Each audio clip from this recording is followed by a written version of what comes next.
Hi guys, this is Miss Campbell, and today we're going to be going over review in preparation for the test tomorrow over modules 10, 11, 12, and 13. These are all of the division modules. So you need to get your textbook out and turn, it's going to be all the purple pages for the last 4 modules in the book. So we're going to start with page 337, module 10, and it's titled as an assessment. So it's kind of a review of what was taught in Module 10, and that happened a long time ago. So we're going to be reviewing just a little bit. So if you would, turn to page 337. Up at the top, we're always going to go over the vocabulary because we want to make sure that we remember the vocabulary words. The first one is the word divide. Divide means to separate into equal parts. Dividend. What is a dividend? The dividend is the total number of objects that you are dividing. The divisor is the number that you're dividing by. Like 14 divided by 2, the dividend is 14, the divisor is 2. And then the quotient is the answer to a division problem. So as we're going through these definitions over here, we need to remember what each of those words mean. So let's look at the first one. The blank is a number that is to be divided in a division problem.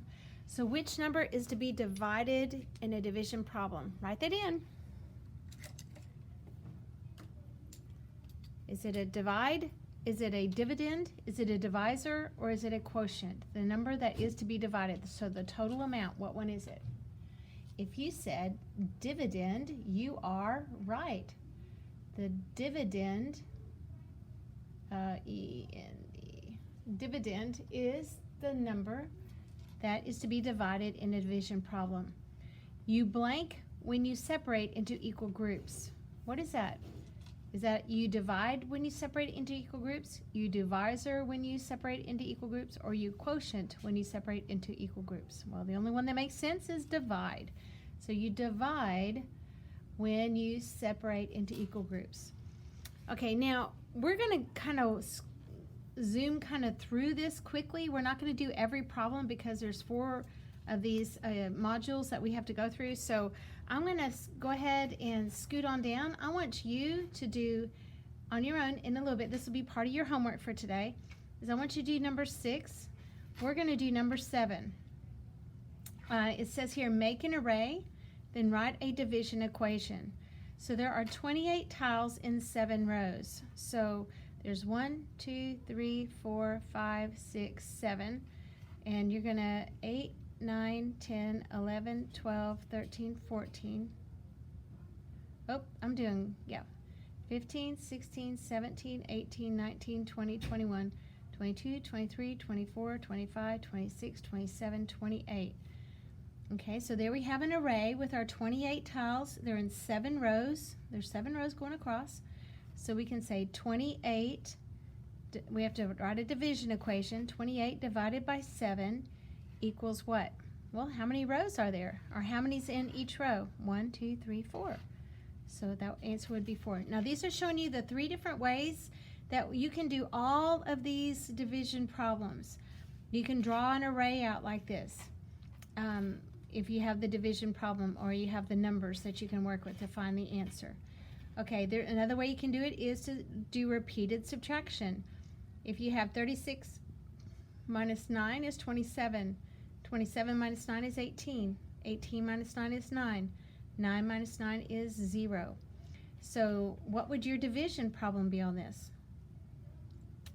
Remember, where's your total start? Your total starts at that first number. So it's 36. And what are you dividing by? What are you taking out each time? You're dividing it by 9. And how many 9s did you take out? There's 1, 2, 3, 4. There are 4 9s that you took out. So 36 divided by 9 equals 4. Okay, so let's look over here at number 9. Here we're doing some skip counting. They want us to start up here at the total and want us to go back. So what would our total be? Remember, on a division problem, we always put the total first. 21 is divided into groups of how many? So how many units are in each one of these? 1, 2, 3. So there's divided by hops of 3. Each one of those are hops of 3. So how many are there? Let's number them. 1, 2, 3, 4, 5, 6, 7. So 21 divided into groups of 3 gives you 7 groups, or 7 hops down the number line. So any of these 3 methods for figuring out a division problem will work. So if you don't have that factor, if you don't have those factors memorized, or those fact families memorized, then you can always do one of these strategies. So that's just something to remember as you go through. Now you do know. Remember, if you didn't know what 28 divided by 7 was, also think of it 7 times what equals 28. Sometimes you know it as a multiplication problem. So kind of go through the fact family to figure it out too, to see if you can do that. Okay, on the back I want to do number 10 up at the top. It says Desiree has 20 stickers. She gives the same number of stickers to each of her 3 friends and her 2 sisters. Which equation can be used to find the number of stickers each person gets? Okay, so she has how many stickers? She has 20. That is your total amount of stickers. How many people is she giving them away to? Well, it says she gives each to her 3 friends and 2 of her sisters. So how many people is that? If you have 3 friends and 2 sisters, what is that? That is 3 plus 2 equals what? 5. So she has 20 stickers that she's going to divide up among 5 people. So which one of these problems would be the problem that you would write out to solve this word problem? Okay, all of them start off with 20. And then what are you doing? Are you dividing by 2? Well, I don't think so, because you got a 5 up here, right? Because you have 5 people you're dividing it among. So are you multiplying by 5? Is that 20 groups of 5? Do each one of those have 20 stickers? No, she only has 20 stickers, so this wouldn't work. Multiplication does not work on this one. And you're not dividing it by 2. You're dividing it by 5. So would it be C, 20, take 5 away? No, not if she divided the 20 stickers among all 5 of her friends. That wouldn't work. You can't just subtract that. So what about 20 divided by 5? 20 stickers divided among 5 people. That is the correct choice. So D is the right answer. Okay, and on the rest of these, I want you to practice on your own. Practice the different ways. Okay, so look at number 11. The way I do these arrays is I like to do 1, 2, 3, 4, 5. I like to label my array. 1, 2, 3, 4, 5, 6, 7, 8. 8 up here. And what is 8 times 5? Well, you should be able to count by 5s. 5, 10, 15, 20, 25, 30, 35, 40. 40. So there are 40 squares in this array. So which one of these division equations is being represented by the array? Well, 40 divided by 5. Is it divided by 5? 40 divided by 5 is 8. Could that work? Maybe, because we have the 40, we have the 5, and we have the 8, and it's a division problem. Could it be 8 divided by 40? Well, I don't think you can divide 8 into 40 groups, can you? So that's wrong right there. That one's wrong. Okay, let's look at C. 32 divided by 4 is 8. Well, that is a true statement, but is it representing this array? No, you have 8, 5, and 40 in this array, so that would not work because 32 and 4 are not in that array. And then D says 40 divided by 4 equals 10. Okay, that is a true statement, but is that representing this array? No, it's not. We don't have a 40, we don't have a 4, and we don't have a 10. So the only one that works is choice A. Choice A is the one that's the right answer. So when you do those kind of things, you want to make sure there were true statements here, but they didn't match the array that was represented over here. Okay, let's look at number 13. At a sporting goods store, there are 35 baseball caps in stacks of 5 caps each. Okay, so, all right, so there's 35 in stacks of 5. There are 28 baseball caps in stacks of 7. Ooh, there's another thing going on here too. How many stacks of football and baseball caps are there all together? So we're wanting to find out how many stacks there are. So if we have 35 football caps in 5 caps are in each one.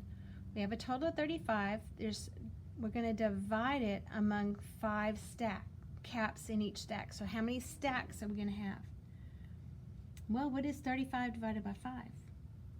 Count by 5s. 5, 10, 15, 20, 25, 30, 35. It is 7. So there are 7 stacks, and that's of the football caps. Okay, then we got to figure out how many baseball caps. We have a total of 28 baseball caps, and there are 7 caps in each. So we're going to divide it by 7, right? What is 28 divided by 7? Well, 7 plus 7 is 14, plus 7 is 21, so that's 3. 21 plus 7 is 28. So how many groups are there? There are 4 stacks of baseball caps. Okay, now what did the question ask us for? It says, how many stacks of football and baseball caps are there what? All together. The keyword all together tells us that we have to do what operation to these 2 different stacks?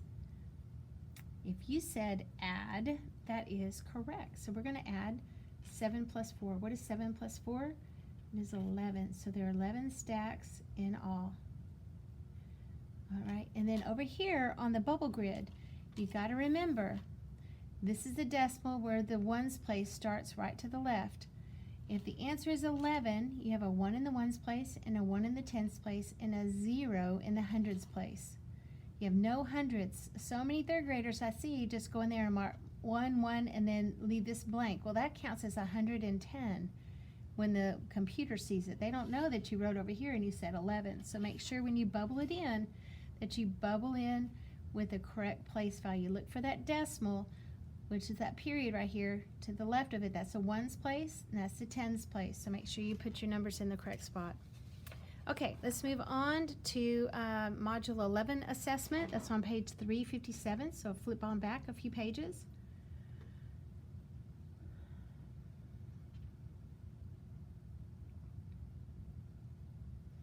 Okay, so let's go ahead and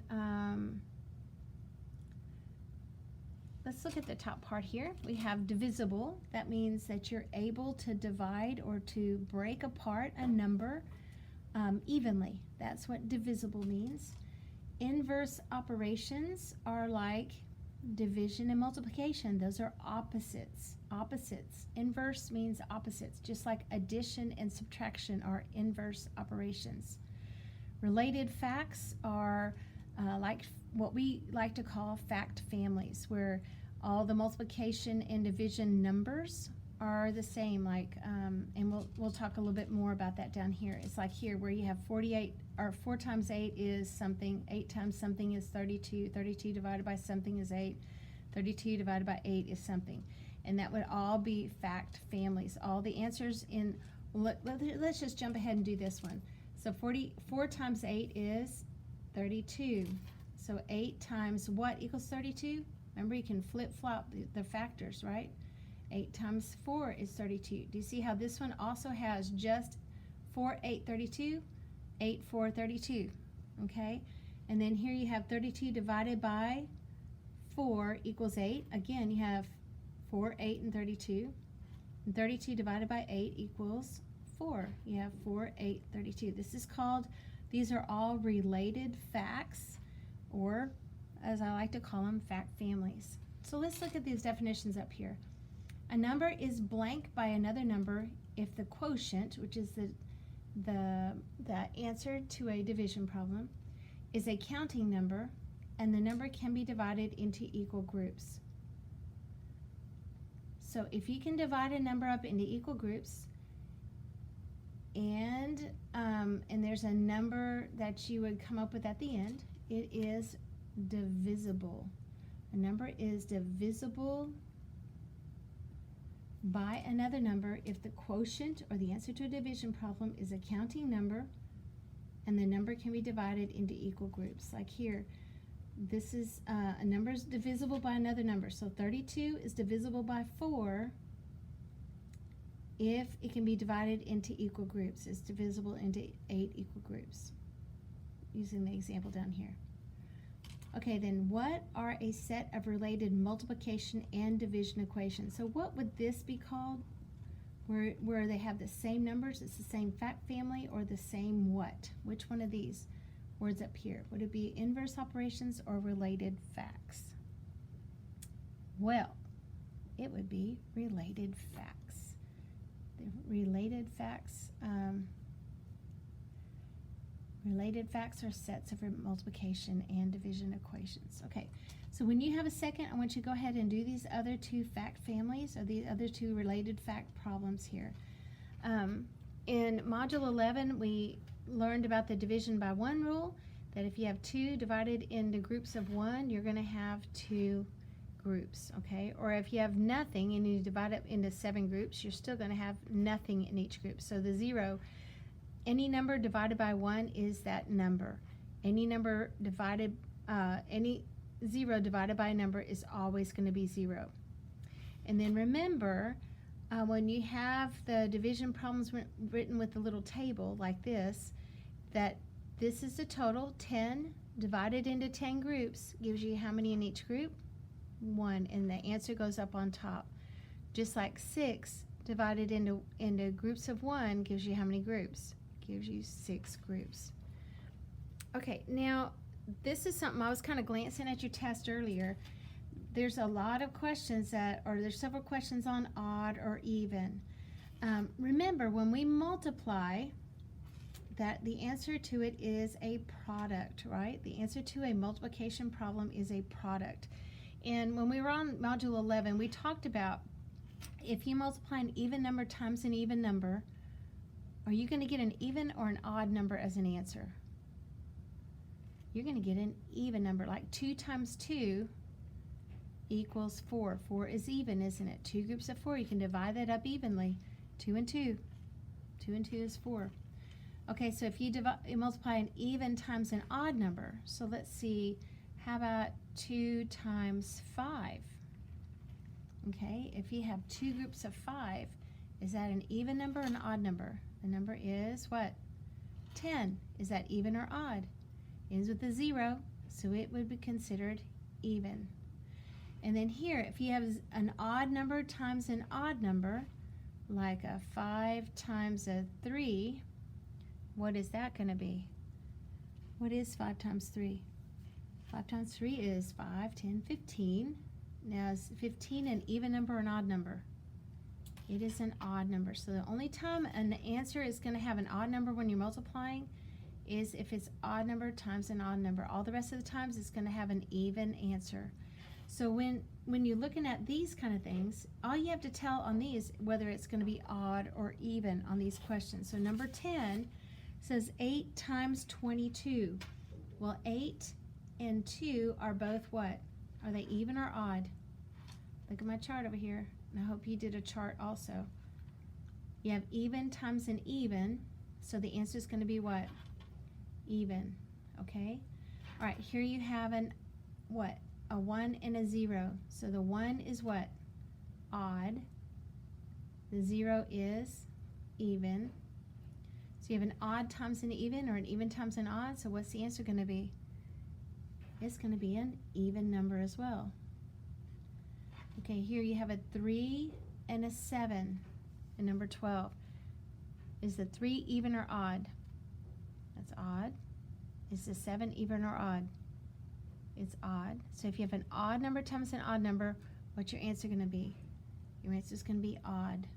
Okay, now you could keep on going on all these, but you get the idea, like 4 and 5. 4 is even, 5 is odd. If you have an even times an odd, it will be an even answer. Okay, so be thinking about that whenever you're looking at even and odd. Remember, 2, 4, 6, 8, and 0, any numbers like that end in those numbers in the ones place are even. and if they end in 1, 3, 5, 7, or 9, they are considered odd numbers, and they would be odd. Okay. All right. Okay. All right. So let's flip on to the back, number 19. It says, which division equation belongs to this set of related facts? So you have a 4, 6, 24, 4, 6, 24. So you're looking for a number or a set of or a problem here that's related to 4 times 6 equals 24 or 6 times 4 equals 24. So you're looking for a division problem because you've already used both of the multiplication problems. You're looking for a division problem, and all those are division problems that have those numbers in the right order. So let's look. 20 divided by 4 is 5. No, I don't see a 20 or a 5 on this one, so I can mark this and this off. And what I've been doing is I've been modeling what I like for my students to do for the STAR test to show me where does a problem go wrong. And that way, when you go back and you look over it, you don't just see a mark over on the side here. You can see what was I thinking as to why that didn't work, okay? Okay, here, do you have a 24? Yep. Do you have a 6? Yep. Do you have a 4? Yep, that might be the answer. So I'm putting a question mark next to that one. We're going to come back to that at the end, okay? Okay, then you have an 18. Do you have an 18 in your fact family up here? Nope. Do you have a 6? Yes. Do you have a 3? Nope. So is that going to be it? No. Neither's A. Okay, what about, let's look at 24 divided by 3 equals 8. So do we have a 24? Yep. Do we have a 3 and an 8? Nope. And nope. Okay, so the only one that fits with the check marks on all 3 is choice B. So when you're trying to find fact families on the test, make sure you're doing this. Make sure you show me where does the problem go wrong? Where does the where is the mistake in the problem? Okay, so number 20 is the last one we're going to know on this one. It says Jeremy's thinking of a 2-digit number. Okay, I usually like to do the 2-digit number like this. That's divisible by 2. Divisible by 2. Now, what is the rule of divisible by 2? Do you remember? Divisible by 2 means it always has to be, or what kind of number? Odd or even. If you can divide it into 2 groups, is it going to always be an odd number or an even number? Well, let's look. 1, 2, 3, 4. Are those even numbers? Yep. 5, 6. So it's divisible by 2. It's divided up into, so it's 2, 4, 6, 8, 10, and so on. So if the number ends in a 2, 4, 6, 8, or a 0, it's divisible by 2, and it has to be a 2-digit number. So which one of these ends in an even number? Okay, well, 210 ends in an even number. 63 does not. 49 does not. 78 does. Okay, now I've got 2 that end in an even number. So I have 2 of them that are divisible by 2, but the question also says it has to be a what kind of number? A 2-digit number. Now, how many digits are in 210? There are 3 digits. Oh, that doesn't look right. What about 78? Does that have 2 digits? Yes. So 210 is not right because it's too big, and 78 is right because it is a 2-digit number that is divisible by 2. Okay, let's flip on over now to page 389, the Module 12 assessment page. Okay, quickly move over there, and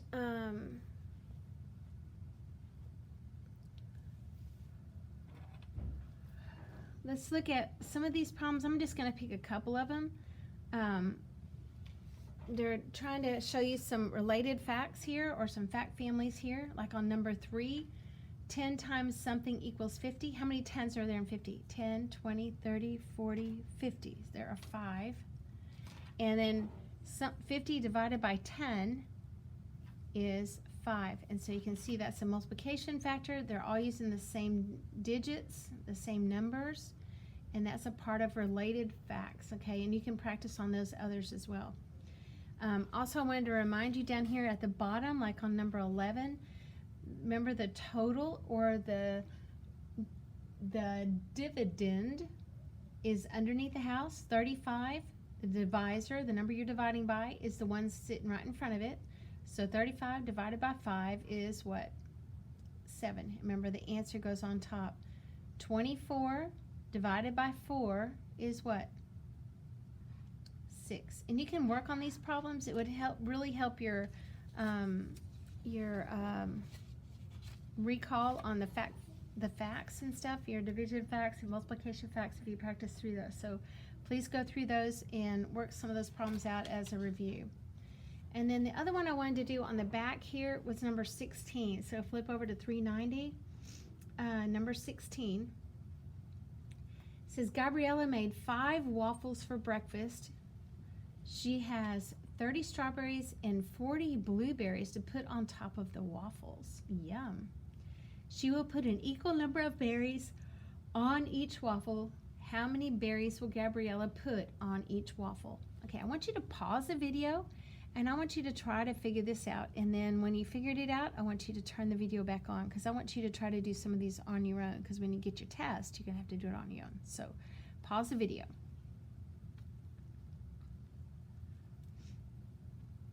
Okay, so how did you do this?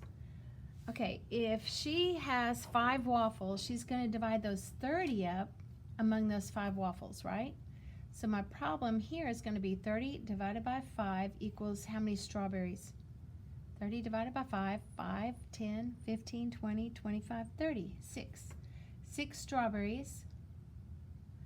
I'm not going to write all strawberries is on top. And there are 40 blueberries total. She's going to divide those among the 5 waffles as well. So what's 40 divided by 5? So count it. 5, 10, 15, 20, 25, 30, 35, 40. There's 8 blueberries on top of each one.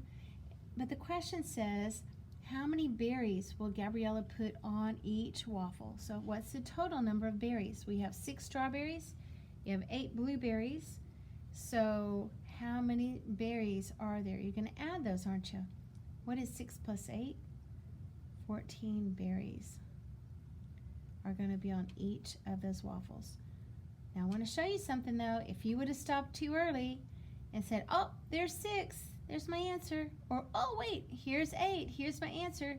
They're going to give those to you as answer choices, so be careful. All right, let's do one more on this one. Okay, let's do number 17. There are 40 people at the fair waiting in line for a ride. Each car in the ride can hold 10 people. Which equation can be used to find the number of cars needed to hold all 40 people?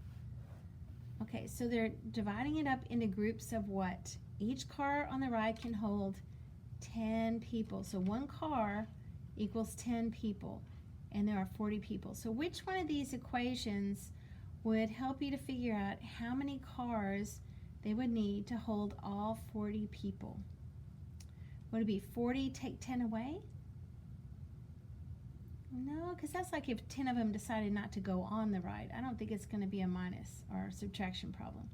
How about 40 divided by 10? 40 divided up into groups of 10? That might be it, okay? How about something plus 10 equals 40? Well, I don't think we're going to be adding and subtracting because we're dividing up the people, aren't we? We're splitting the people up into equal groups, so it's not going to be an addition problem. How about 40 groups of 10? No, that's going to be 400. There aren't 400 people on each car. If the car only holds 10 people, there's not going to be 400 people on each car, right? Or there aren't going to be 400 cars. There's too many cars in there because there's only 40 people. So it has to be, that's going to be too big, right? Too big of a number if you do that. So the correct answer would be choice B. 40 divided up into groups of 10 will give you 4 cars that would be needed to get everybody on the ride. Okay, last one. We're on page 421 for Module 13 assessment. So if you would, put it on Module 21. Module 13, page 421. Okay, on this one, again, we're still dividing. And we're working with 6s and 9s and 7s and 8s. Were the main numbers that we used when we did this. So you could do some practice on your math facts up here. Again, there's some fact family stuff down here, or some related facts down here, like 6 times what equals 42. 6 times 7 equals 42. So 42 divided by 6 equals 7. So practice these math problems on your own, just to review some of the math facts that you have. Let's go on the back. We're going to do some of these word problems. Let's look over here at number 19.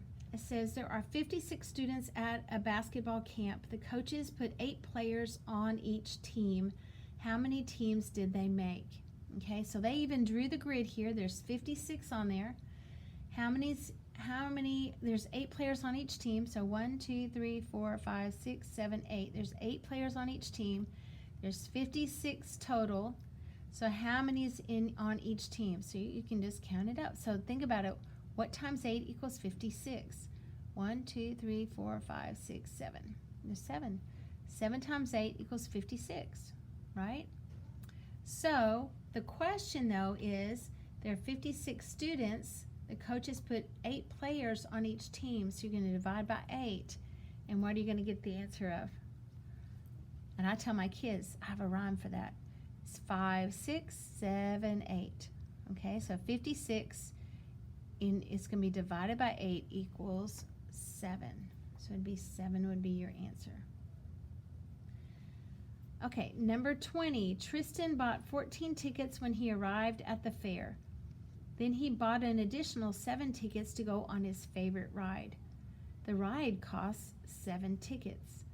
How many times can Tristan go on his favorite ride?